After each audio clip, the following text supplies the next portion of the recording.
Hey everyone, welcome back to my channel. আজকে বিকেল বিকেল চলে এসেছি হাতিবাগানে।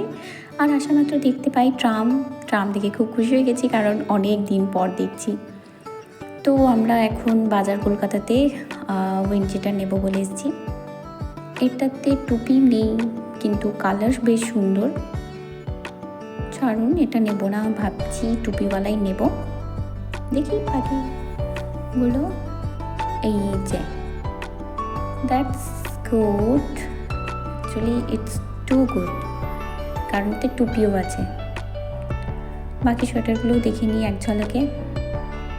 আর কেউ যদি শপিং করতে চান আর বাড়ি আপনাদের কাছাকাছি হাতিবাগানে, তাহলে চলে আসতে পারেন বাজার কলকাতাতে।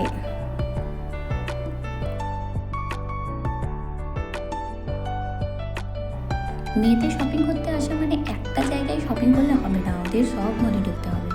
তো তাই আমরা পাশে আরেকটা মলে ঢুকে গেছিলাম দেখার জন্য। এখানে খুব সুন্দর সাজানো হয়েছিল ক্রিসমাসের জন্য। মেবি এটা কী ছিল বলো, মনে পড়ছে না।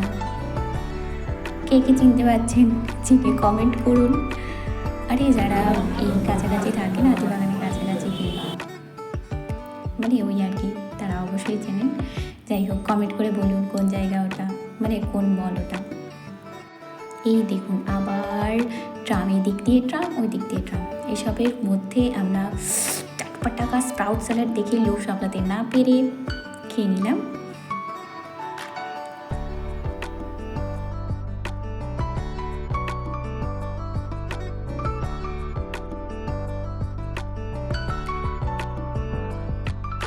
তো এরপর আমরা তেলের স্টিক কিনলাম। তারপর কাকুর দোকানে চা খেয়ে, গরম গরম চা খেয়ে হোস্টেল চলে এলাম। Thanks for watching guys.